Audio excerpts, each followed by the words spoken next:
সূরা ইয়াসিন প্রথমে একটা ইন্ট্রোডাকশন, এরপরে আল্লাহ অতীত নিয়ে আলোচনা করবেন একটা সেকশনে, তারপরের সেকশনে আল্লাহ বর্তমান নিয়ে আলোচনা করবেন, 4 নম্বর সেকশনে আল্লাহ তাআলা ভবিষ্যৎ নিয়ে আলোচনা করবেন এবং সবশেষে কনক্লুশন থাকবে।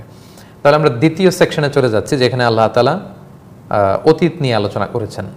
হিস্ট্রিক্যাল একটা ইনসিডেন্ট তিনি আমাদেরকে শোনাবেন। এবং কোরআনের একটা বৈশিষ্ট্য হচ্ছে কোরআন প্রায় ঐতিহাসিক এমনকি প্রাগৈতিহাসিক বিভিন্ন হিস্ট্রি ঘটনা এনে আমাদেরকে হেদায়েতের রাস্তা দেখায়। কারণ ঘটনা মানুষের হৃদয়ে দাগ কাটে। এমনি নাসিহা, উপদেশ, এটা না মানুষ যত শুনতে চায়, মানুষকে যখন গল্প শোনানো হয়, মানুষকে যখন কোনো হিস্ট্রি শেয়ার করা হয়, এটা কিন্তু মানুষের হৃদয়ে দাগ কাটে। এটা ভেরি পাওয়ারফুল। তো আল্লাহ তাআলা একটা পাওয়ারফুল মেসেজ বা পাওয়ারফুল হিস্ট্রিক্যাল এভিডেন্স তিনি এখানে এনেছেন এবং তিনি বললেন যে নবী হে, আপনি কুরাইশদেরকে এই ঘটনাটা শোনান যে তারা তো আপনাকে মানতে চাইছে না। পূর্ববর্তী সময়ে একটা জাতির ঘটনা শোনান যারা নবীদের কথা শুনেনি, ফলে তাদের কি পরিণতি হয়েছিল এটা আপনি তাদেরকে শোনান। 13 নম্বর আয়াত থেকে আমরা দ্বিতীয় সেকশনে চলে যাই। আল্লাহ তাআলা বললেন ওয়াদরিব লাহুম মাসালান আসহাবাল ক্বরিয়া, অর্থাৎ হে নবী, আপনি কুরাইশদেরকে একটা জনপদের অধিবাসীদের ব্যাপারে দৃষ্টান্ত তাদেরকে দেন বা শোনান। তাদেরকে একটা জনপদের অধিবাসী ছিল, তাদের দৃষ্টান্ত দেন। ইয জাআল মুরসালুন, যেই জনপদের অধিবাসীদের কাছে রাসূলরা এসেছিল, যাদেরকে আমি রাসূল বানিয়ে, মেসেঞ্জার বানিয়ে, বাণীবাহক বানিয়ে পৃথিবীতে পাঠিয়েছি, তারা এসেছিল। যেমন আপনি এসেছেন মক্কায় কুরাইশদের কাছে, তারা আপনার দাওয়াতকে রিজেক্ট করছে। একটা জনপদের লোকদের কাছে আমি কিছু রাসূল পাঠিয়েছিলাম, একাধিক রাসূল। এখন কোন সে জনপদ, এটা আল্লাহ তাআলা স্পেসিফাই করেননি। মজার ব্যাপার হচ্ছে কোরআনে আমাদের হেদায়েতের জন্য যা যা দরকার, যতটুকু দরকার আল্লাহ ঠিক ততটুকু বলেছেন। আমাদেরও উচিত অতটুকুতে ফোকাস দেয়া। আমরা অনেক সময় অপ্রয়োজনীয় বিষয়ে খুব বেশি ফোকাস দিতে শুরু করি। যেমন নূহ আলাইহিস সালামকে আল্লাহ তাআলা একটা নৌকা বানাতে বলেছেন, তিনি বানিয়েছিলেন এবং প্লাবন থেকে আল্লাহ তাআলা রক্ষা করেছিলেন। অনেকে প্রশ্ন করে এই নৌকা কোন কাঠ দিয়ে তৈরি ছিল, সেগুন কাঠ দিয়ে না করাই কাঠ দিয়ে না ওই কাঠ দিয়ে। আসলে কোন কাঠ দিয়ে নূহ আলাইহিস সালাম এই নৌকা বানিয়েছিলেন এটা আমাদের হেদায়েতের জন্য জরুরি না, যদি না রাসূল সাল্লাল্লাহু আলাইহি ওয়াসাল্লাম বা আল্লাহ তাআলা আমাদেরকে না জানান। তো এখানেও আল্লাহ বললেন একটা আসহাবুল ক্বরিয়া মানে পিপল অফ এ টাউন, একটা জনপদের অধিবাসীদের দৃষ্টান্ত আপনি দেন। কোন জনপদ আল্লাহ বলেননি, কিন্তু অনেক মুফাসসিররা বলেছেন গবেষণা করে যে এটা তুরস্কের আন্তাকিয়া জনপদ হতে পারে, যাদের কাছে আল্লাহ তাআলা রাসূল প্রেরণ করেছিলেন। আল্লাহ বলেন ইয আরসালনা ইলাইহিম ইসনাইন, সেখানে আমি 2 জন রাসূল প্রেরণ করেছিলাম। সাধারণত এক এলাকায় আল্লাহ 1 জন রাসূল প্রেরণ করেন, কিন্তু সেখানে আল্লাহ তাআলা 2 জন রাসূল প্রেরণ করেছিলেন। ফাকাযযাবুহুমা, তারা এই রাসূল 2 জনকে মিথ্যা প্রতিপন্ন করলো। 2 জনের কথা যখন শুনছে না, আল্লাহ বললেন ফাআযযাজনা বিখালিসিন, আমি 3 নম্বর রাসূল পাঠালাম রিএনফোর্সমেন্টের জন্য। 2 জনের সাথে আরো 1 জন রাসূল করে পাঠালাম। ফাকালু ইন্না ইলাইকুম মুরসালুন, তারা এসে বলল যে আমরা রাসূল হয়ে তোমাদের এই জনপদে আল্লাহর বাণী বাহক হয়ে প্রেরিত হয়েছি। সম্মানিত সুধী, এখানে একটু ব্যতিক্রম আমরা দেখতে পাচ্ছি। সাধারণত কোনো জনপদে আল্লাহ 1 জন রাসূল পাঠান, এখানে আল্লাহ শুরুতেই পাঠালেন 2 জন রাসূল।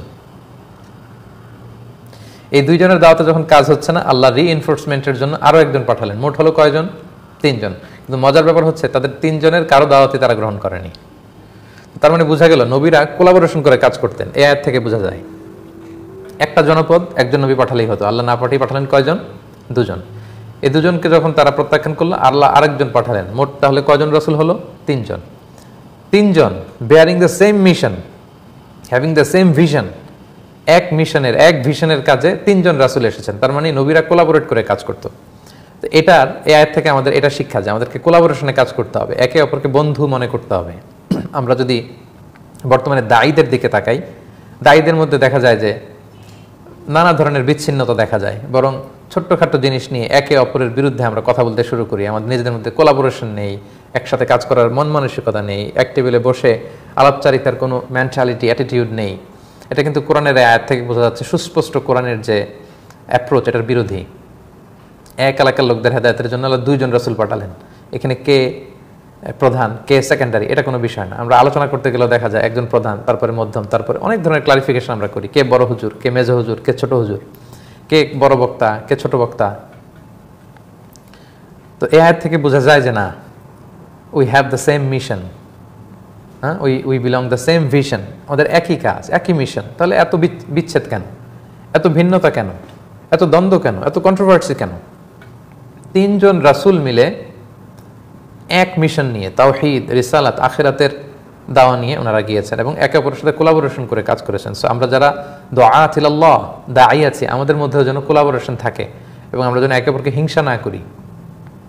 বরং কোনো দায়ী যদি সুন্দর কাজ করে, ভালো কাজ করে, আমাকে মনে করতে হবে যে এই দায়িত্বটা তো আমার ছিল, তো আমার ভাই করেছে মানে সে আমার দায়িত্বই পালন করে আমার কাজকে তো হালকা করে দিল, সহজ করে দিল, সে আমার কাজই করছে। তো তার জন্য দোয়া করা উচিত এবং নিজেদের মধ্যে কোলাবোরেশন থাকা উচিত। তাহলে সম্মানিত শুধু সেই জনপদে তিনজন রাসূল আসলেন, তারা তিনজনকেই মিথ্যা প্রতিপন্ন করলো এবং তারা বলল, নবীরা বলল যে ইন্না ইলাইকুম মুরসালুন, আমরা তোমাদের কাছে রাসূল হয়ে এসেছি। এর রেসপন্সে জনপদের লোকেরা কি বলল? ক্বালু মা আনতুম ইল্লা বাশারুম মিসলুনা, তোমরা তো আমাদের মতোই মানুষ, তোমরা আবার রাসূল হও কি করে? যুগে যুগে যত রাসূল এসেছিল তারা যখন দাওয়াত দিয়েছিল এলাকার লোকেরা মানত না। তারা বলতো আমরা খাই, তোমরাও খাও, আমরা বাজারে যাই, তোমরাও যাও, আমরা বিয়ে করি, তোমরাও বিয়ে করো, আমাদের সন্তান হয়, তোমাদেরও সন্তান হয়। সো আমাদের থেকে তোমাদের তো আলাদা ইউনিকনেস কিছু নেই, তোমরা কিভাবে রাসূল হও, কিভাবে তোমাদের শ্রেষ্ঠত্ব হয়? এরকম তালবাহানা তারা কিন্তু করতো। ইভেন রাসূল সাল্লাল্লাহু আলাইহি ওয়াসাল্লামকেও কুরাইশরা একই কথা বলেছিল, মা লি হাযা রাসূলি ইয়াকুলুত তুআম ওয়া ইয়ামশি ফিল আসওয়াক, এটা কেমন রাসূল, আমাদের সাথে বাজারে ঘোরাফেরা করে, আমাদের মতো ফল খায়, পানি খায়, খেজুর খায়, দুধ খায়।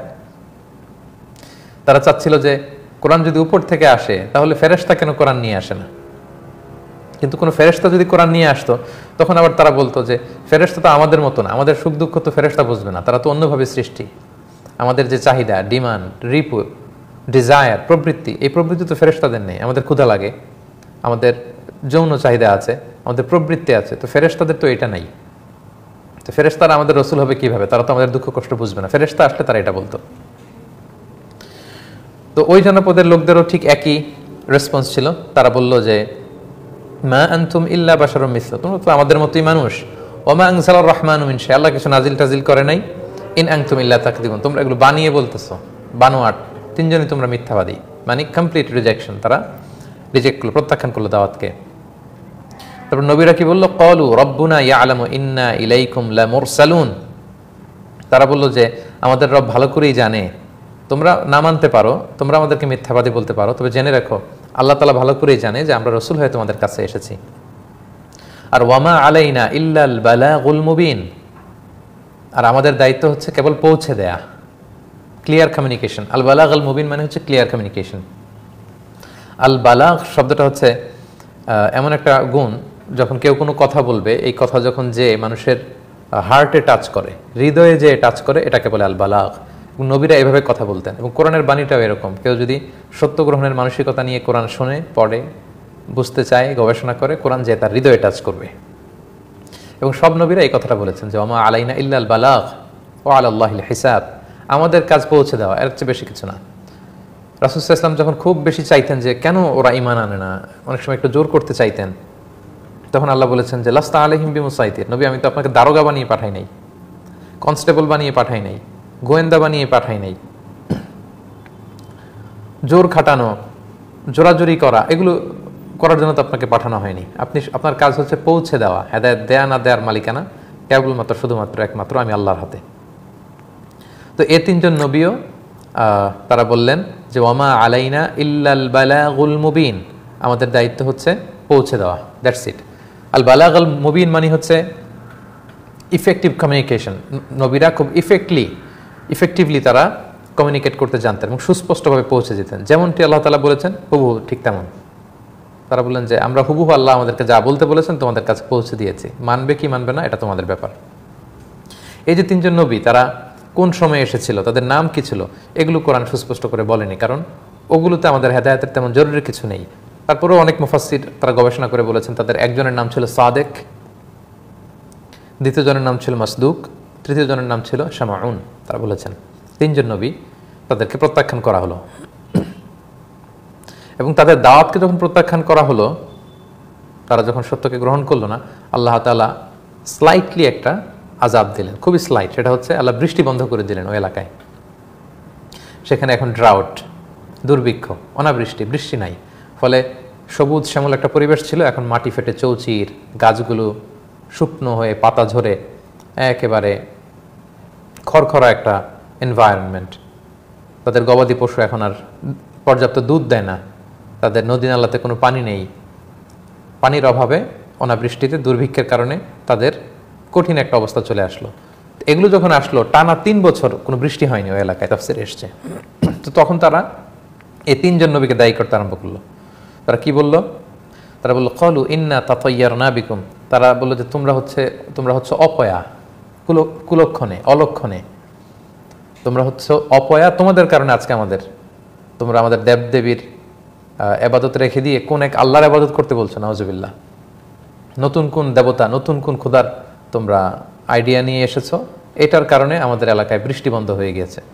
ইন্না তাতায়্যারনা বিকুম, তোমরা হচ্ছে অমঙ্গলে, তোমরা অপয়া, তোমাদের মধ্যে কুফা, তোমাদের ধ্বংস হোক। লা ইল্লাম তানতাহু, তোমরা যদি এই নতুন দাওয়াত বন্ধ না করো, লানারজুমান্নাকুম, প্রস্তর আঘাতে তোমাদেরকে আমরা মৃত্যুদণ্ড দিব, প্রস্তর আঘাতে তোমাদেরকে আমরা মেরে ফেলবো। ওলা ইয়ামাসসান্নাকুম মিন্না আযাবুন আলীম, এবং আমাদের পক্ষ থেকে কঠিন আযাব তোমাদের উপর নেমে আসবে, শাস্তি নেমে আসবে, জেনে রেখো।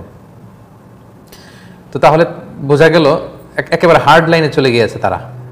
এখন বলে যে তোমাদের কারণে বৃষ্টি বন্ধ হয়েছে এবং তোমরা যদি এগুলো না থামাও পাথর মেরে উড়িয়ে দিব, মৃত্যুদণ্ড কার্যকর করব। নবীরা তখন বললেন ক্বালু তায়রুকুম মাআকুম, এই অপয়া, কুলক্ষণ, এই যে সুপারস্টিশন, এগুলো তোমাদের সাথে সম্পৃক্ত, আমাদের এর কোনো দায়ভার নাই। আমরা সত্য দাওয়াত দিয়েছি, মাননি, আল্লাহ তাআলা তোমাদেরকে এই দুর্ভিক্ষ দিয়েছে। আইন যুক্কিরতুম, তোমরা কি মনে করছো যে তোমাদেরকে দাওয়াত দেওয়া হয়েছে আর এজন্যই এই অনাবৃষ্টি বা দুর্ভিক্ষ তোমাদের শহরে নেমে এসেছে? না, এটা ভ্রান্তি। বাল আনতুম কওমুন মুসরিফুন, বরং তোমরা সীমা লঙ্ঘনকারী এক জাতি। তো সম্মানিত সুধী, এই ঘটনার এই পর্যায়ে আমরা যেটা বুঝলাম, 2 জন নবী এসেছিল, তারা মানেনি, আরও একজন নবী আসলো, তাও মানেনি। 3 জন মিলে সুস্পষ্টভাবে তাদের সাথে কমিউনিকেট করলো, বুঝালো, জেনে বুঝে তারা এটাকে প্রত্যাখ্যান করলো। আল্লাহ সাময়িক দুর্ভিক্ষ দিলেন এবং দুর্ভিক্ষ দেওয়াতে তারা উগ্র হয়ে তারা বলল যে আমরা একেবারে চরম সংঘাতে তারা তখন লিপ্ত হলো যে তোমাদেরকে মৃত্যুদণ্ড দিব। এই জায়গায় পজ দিয়ে আল্লাহ তাআলা নতুন একটা ক্যারেক্টারকে এখানে নিয়ে আসলেন। এরপর আয়াত আল্লাহ বললেন ওয়াজা আমিন আকসাল মাদিনাতি রাজুলুন ইয়াসআ, ওই শহরের দূর প্রান্ত থেকে এক লোক দৌড়ে আসলো, এসে বলল ক্বালা ইয়া কওমি ইত্তাবিউল মুরসালিন, হে আমার জাতির লোকেরা, তোমরা নবীদের কথা মেনে নাও। ইত্তাবিউ মান লা ইয়াসআলুকুম আজরা ওয়া হুম মুহতাদুন, এমন নবীদের কথা মানো যারা তোমাদের কাছে দাওয়াত দেওয়ার বিনিময়ে কোনো প্রতিদান কামনা করে না। ওয়া হুম মুহতাদুন, এবং তারা হেদায়েত প্রাপ্ত। এই লোক কোত্থেকে আসলো হঠাৎ করে, এবং এই লোকের নামও আল্লাহ তাআলা উল্লেখ করেননি এখানে। বললেন যে এক লোক দৌড়ে এসে এই কথা বলতে আরম্ভ করলো। ঘটনাটা হচ্ছে, নবীরা যখন এই আন্তাকিয়া জনপদে আল্লাহ তাআলার পক্ষ থেকে বাণী নিয়ে দাওয়াত দেওয়ার জন্য আসবে, এই শহরে ঢোকার পথে তারা একজন লোকের দেখা পেল। এই লোকের কথায় আল্লাহ বলেছেন রজুলুন ইয়াসা, যে দৌড়ে এসেছিল। তাফসিরে এসেছে তার নাম হচ্ছে হাবিব, হাবিব ইবনে ইসরাঈল আন-নাজ্জার, সংক্ষেপে তাকে হাবিবে নাজ্জার বলা হয়। সে পাথর খোদাই করে কেটে কেটে দেবদেবীর মতো মূর্তি বানাতো, এগুলো বিক্রি করে সে জীবিকা নির্বাহ করত। এবং তার পার্সোনাল একটা মূর্তিও ছিল যেটার ইবাদত সে করত, তার কাছে সে চাইতো। এবং এই হাবিবে নাজ্জারের কুষ্ঠরোগ ছিল, ভয়ঙ্কর কুষ্ঠরোগ। আপনারা জানেন যে কুষ্ঠরোগ হচ্ছে এক ধরনের স্কিন ডিজিজ, এটা স্কিনে স্নায়ুতে সমস্যা করে এবং গায়ে ছোপ ছোপ দাগ থাকে। এবং সে বছরের পর বছর তার ওই দেবতার কাছে সেজদায় পড়ে থাকতো এবং বলতো যে আমাকে সুস্থ করো, কিন্তু আসলে তো দেবতার সুস্থ করার কোনো ক্ষমতা নেই। তো নবীরা যখন ওই শহরে যাবে, শুরুতে এই লোকের সাথে দেখা হয়েছিল।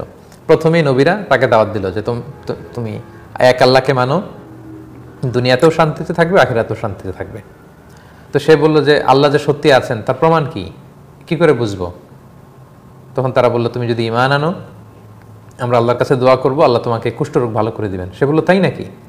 সে শুরুতে বিশ্বাসই করতে পারলো না। সে বলল আমার যে দেবতা মূর্তি, আমি কয়েক দশক ধরে এই মূর্তির কাছে মানত করি, ইবাদত করি, সিজদা করি এবং সুস্থতার জন্য সুস্থতা কামনা করে দোয়া করি, এই মূর্তি আমার কিছু করতে পারলো না। আর তোমরা কোন এক খোদার পরিচয় দিচ্ছ যার দেখা যায় না, ছোঁয়া যায় না, যাকে দেখি না, চিনি না। তারা বলল তুমি যদি ঈমান আনো, আমাদের রব আল্লাহ তাআলা তোমাকে সুস্থ করে দিবেন। এবং সে নবীদের কথায় সাড়া দিয়ে ওই জায়গাতেই ইনস্ট্যান্ট কালেমে পরে ঈমান আনলো। এবং নবীর আল্লাহর কাছে দোয়া করলেন, আল্লাহ এই হাবিবে নাজ্জারকে আপনি সুস্থ করে দেন। এবং নবীদের দোয়ার বদৌলতে আল্লাহ তাআলা মুহূর্তে তাকে সুস্থ করে দিলেন। সে হঠাৎ করে সুস্থ হয়ে গেল, তার যে কুষ্ঠরোগ, গায়ে ছোপ ছোপ দাগ ছিল, সব ভালো হয়ে গেল।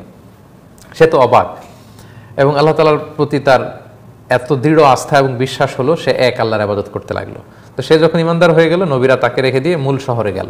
মূল শহরে যে প্রথমে দুজন দাওয়াত দিল, তারপরে রিএনফোর্সমেন্টের জন্য আরও একজন নবী। দাওয়াত প্রত্যাখ্যান কি হলো এটা তো আমরা আগে বললাম। হঠাৎ করে এই লোকের কথা যে আল্লাহ তাআলা আনলেন, সে আসলে আগেই ঈমান এনেছিল। তার নাম হচ্ছে হাবিব ইবনে ইসরাঈল আন-নাজ্জার। সে বলল, হে আমার জাতির লোকেরা, তারা সত্য রাসূল, তারা মন গড়া কিছু বলেন না। আল্লাহ তাআলা তাদেরকে যেটা বলতে বলেন তারা শুধু সেটাই বলে থাকেন। সো আমি তোমাদেরকে বলবো যে এই নবীদের অনুসরণ তোমরা করো।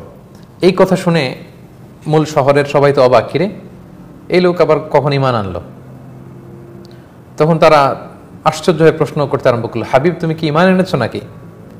তারা যে রবের কথা বলে সে আল্লাহর উপর ঈমান এনেছো?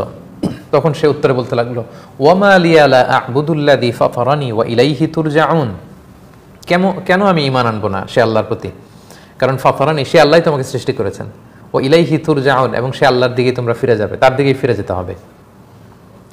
আত্তাখিযু মিন দুনিহি আলিহা, আমি কি সে আল্লাহকে বাদ দিয়ে এই দেবদেবীর পূজা করব? অনেকগুলো, এক আল্লাহকে বাদ দিয়ে অনেকগুলো দেবদেবীকে খোদা হিসেবে মেনে নিব? ইউরিদিনির রহমানু বিদুররিন লা তুগনি আন্নি শাফাআতুহুম শাইআ ওয়া লা ইউনকিদুন। দয়াময় আল্লাহ যদি আমার কোনো ক্ষতি করতে চান, তাহলে তো লা তুগনি আন্নি শাফাআতুহুম, এই দেবদেবীর সুপারিশ কোনো কাজে আসবে না, তারা আমার কিছুই করতে পারবে না। ওয়া লা ইউনকিদুন, তারা আমাকে বাঁচাতেও পারবে না। তো সে যুক্তি দিয়ে বোঝাতে চাইল, যে দেবদেবী নিজের উপকার করতে পারে না, সে দেবদেবী আমার কি করবে? আল্লাহ যদি আমার ক্ষতি করতে চান, দেবদেবী তো আমার কিছুই করতে পারবে না, তারা তো নিজেরাই নিজেদেরকে বাঁচাতে পারে না। আর আমি জেনে বুঝে সত্যের সন্ধান পেয়ে এক আল্লাহকে চিনতে পারার পরেও যদি আমি তার উপর ঈমান না আনি, ইন্নী ইযাল লাফি দালালিম মুবিন, আমি সুস্পষ্ট ভ্রষ্টতায় লিপ্ত হয়ে যাব। ইন্নী আমানতু বিরাব্বিকুম ফাসমাউন, নিশ্চয় আমি তোমাদের রব, যিনি আসল রব আল্লাহ তাআলার প্রতি ঈমান এনেছি। ফাসমাউন, তোমরা আমার কথা শোনো, তোমরা আমার কথা শোনো এবং নবীদের কথা মেনে নাও। সে যখন একের পর এক এভাবে বলতে আরম্ভ করলো, তারা এখন নবীদেরকে ছেড়ে দিয়ে এই হাবিবে নাজ্জারের উপর ক্ষিপ্ত হলো। এবং হাবিবে নাজ্জারের উপর তারা কি করেছিল এটা আল্লাহ অস্পষ্ট রেখেছেন, কোরআনে বলেননি। ঘটনাটা হচ্ছে তারা তার প্রতি ক্ষিপ্ত হলো, নবীদেরকে হত্যা না করে তারা হাবিবে নাজ্জারকে হত্যা করে ফেললো। এবং হাবিবে নাজ্জারকে যখন হত্যা করা হচ্ছিল, আল্লাহ তাআলা তার চোখের সামনে জান্নাতকে তুলে ধরলেন এবং তাকে বলা হলো কিলা দুখুলিল জান্নাহ, যে হে হাবিব নাজ্জার, তুমি আল্লাহর জান্নাতে প্রবেশ করো। আল্লাহর ফেরেশতারা বললো যে তুমি জান্নাতে প্রবেশ করো। তো সে তো এই মহা চূড়ান্ত সফলতায় প্রচন্ড আনন্দিত। ক্বালা ইয়া লাইতা কওমি ইয়ালামুন, সে আনন্দিত হয়ে বলল, সে যখন শহীদ হয়ে গেল, তাকে যখন হত্যা করা হলো, সে বলল যে ইয়া লাইতা কওমি, হায় রে আমার জাতির আফসোস, তারা কেন আমার মতো সত্যটাকে গ্রহণ করলো না, চিনল না। ইয়া লাইতা কওমি ইয়ালামুনা বিমা গফারা লি রব্বি, ইস, তারা যদি জানতো যে কেন আল্লাহ আমাকে ক্ষমা করে দিলেন। ওয়া জাআলানি মিনাল মুকরামিন, এবং আমাকে কেন সম্মানিতদের অন্তর্ভুক্ত করলেন। আমি যে এখন কি নাজ নেয়ামত পাচ্ছি, শহীদ হওয়ার কারণে আমি যে জান্নাতকে দেখে দেখে দুনিয়া থেকে বিদায় নিলাম, ফেরেশতারা যে আমাকে ওয়েল রিসেপশন দিচ্ছে, আমি যে চূড়ান্ত সফলতার দেখা পেয়ে গেলাম, দুনিয়া আখিরাত দুটোতেই আমি কমপ্লিটলি সাকসেসফুল। ইস, আমার এই সুখ আনন্দ আল্লাহ তাআলার পক্ষ থেকে যে এই যে মেহমানদারি, এটা যদি আমার কম দেখতে পেত। তো এই আসলে এই হাবিবে নাজ্জার ছিল নাসিহুন আমিন, অত্যন্ত কল্যাণকামী একটা লোক। সে যেমনি ঈমান এনেছে, সে চেয়েছিল এলাকার সবাই যেন ঈমান আনে, এবং এলাকার লোকজন তার প্রতি চড়াও হয়ে তাকে হত্যা করলো, তাকে শহীদ করলো। তারপরেও সে তার জাতির লোকদের প্রতি কোনো ক্রোধ, কোনো হিংসা সে পোষণ করেনি, সে কোনো বদদোয়া দেয়নি। সে তখন আফসোস করলো, হায় রে, আমি যেমনি ঈমান এনে জান্নাতে হলাম, আমার জাতি ভাই এই আন্তাকিয়া জনপদের লোকজন যদি ঈমান আনতো, তারাও তো জান্নাতি হতে পারতো। আল্লাহ তাআলা তখন বললেন, ওয়ামা আনজালনা আলা কওমিহি মিন বাদিহি মিন জুনদিন মিনাস সামাই ওয়া মা কুন্না মুনজিলিন। তারা যখন হাবিবে নাজ্জারকে শহীদ করে ফেললো, তার মানে দে ক্রস দ্য লিমিট। দুজন নবীর কথা তারা প্রত্যাখ্যান করলো, আরেকজন নবী পাঠালাম, সেটাও প্রত্যাখ্যান করলো। তাদের মধ্যে থেকে একজন ঈমান আনলো এবং তাদেরকে বোঝাতে চাইলো, তাদের শুভাকাঙ্ক্ষী হয়ে, তাদের প্রতি শুভকামনা রেখে, হিতাকাঙ্ক্ষী হয়ে। এবং সেই তাদের নিজেদের গোত্রের সেই মুমিনকেও তারা যখন হত্যা করলো, they already cross their limit. Limit যখন আল্লাহ পৃথিবীতে কোনো জাতি ক্রস করে, তখন আল্লাহ তাআলা তাদেরকে সুযোগ দেন না। আমি একটা কথা প্রায় বলে থাকি যে আল্লাহ সব সময় ধরেন না, কিন্তু তিনি যখন ধরেন তিনি আর ছাড় দেন না। যত জাতি পৃথিবীতে তারা যখন পাপে লিপ্ত, নবীরা দাওয়াত দিতেন, এভাবে দিতেন, ওইভাবে দিতেন, আল্লাহ সুযোগ দিতেন, ছাড় দিতেন, কিন্তু তারা যখন লিমিট ক্রস করতো আল্লাহ তাদেরকে পাকড়াও করতেন। এবং এই আন্তাকিয়া জনপদের এই লোকেরাও এটাই করেছিল। তারা যখন তাদের লিমিট ক্রস করলো, আল্লাহ বললেন এই জনপদের লোকদের শাস্তি দেওয়ার জন্য দলে দলে আমার আসমান থেকে কোনো আমার সৈন্য পাঠানো দরকার নাই। তা আমি কি পাঠাবো? আল্লাহ বললেন ইন কানাত ইল্লা সাইহাতান ওয়াহিদা, জাস্ট একটা বিকট আওয়াজ, সাউন্ড ওয়েভ, একটা বিকট শব্দ নিনাদ আল্লাহ তাআলা পাঠালেন।